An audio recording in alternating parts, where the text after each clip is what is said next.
Maraming salamat sa Serviam Catholic Charismatic Community sa pag-imbita sa akin ngayon sa ating talakayan tungkol sa servant leadership.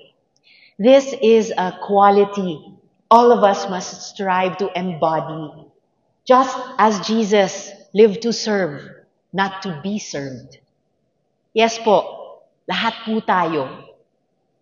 Siyempre, kailangan natin ng servant leaders sa lahat ng antas ng gobyerno, sa simbahan, sa pribadong sektor, at iba pang bahagi ng ating lipunan.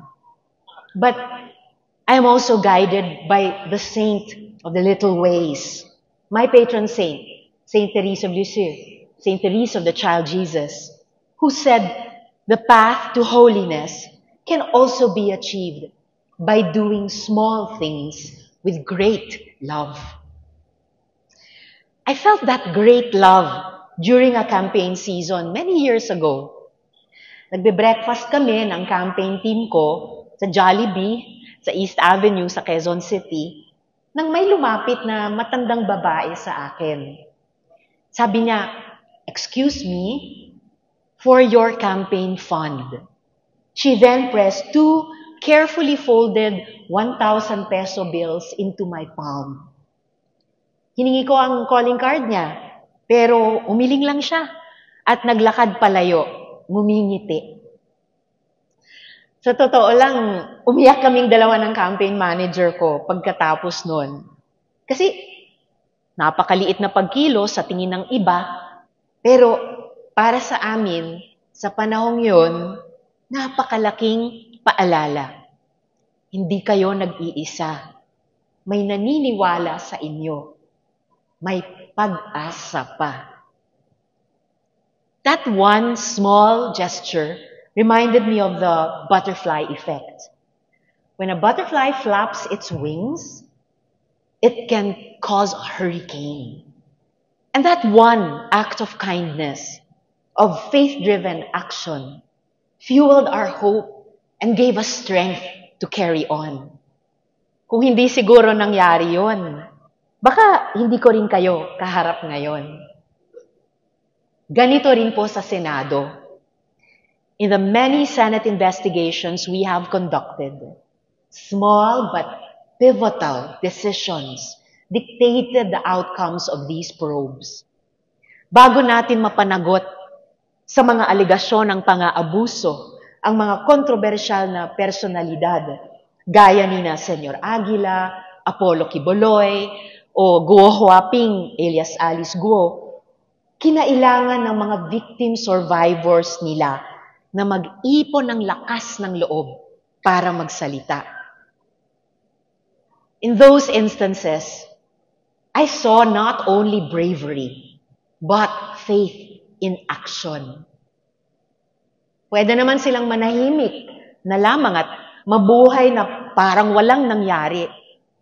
But instead of choosing the path of least resistance, they chose the much more difficult path of bearing the cross, of remembering and retelling their suffering so that no one suffers any further. That is an essence of being a servant. Servant leadership is not about status. It's also about courage.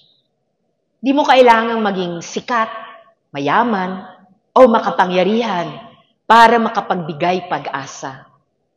Sa totoo lang, kahit wala nga tayong 1,000 peso bills, kayang-kaya nating magbahagi ng pag-asa. Minsan, sapat na ang simpleng, kumusta ka?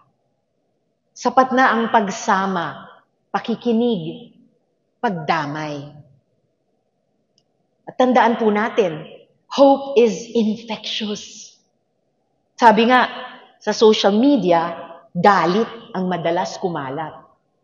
Pero, ang pag-asa, mas mabilis yang makahawa. Kapag may mga leader o miyembro ng komunidad na tapat, may integridad at inuuna ang kabutihan, nabubuhayan ang iba.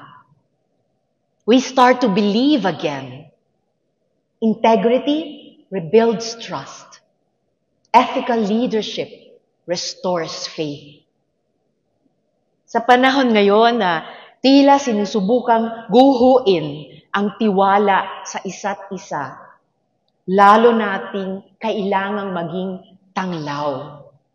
We must be beacons of hope, not just with our words, but with our actions. So, aside from being agents of change, let us be agents of hope, of love, of God's light. Let us not let the light dim. Panghawakan natin ito. Pag-alabin natin ito. Let us allow ourselves to be the light in each other's lives.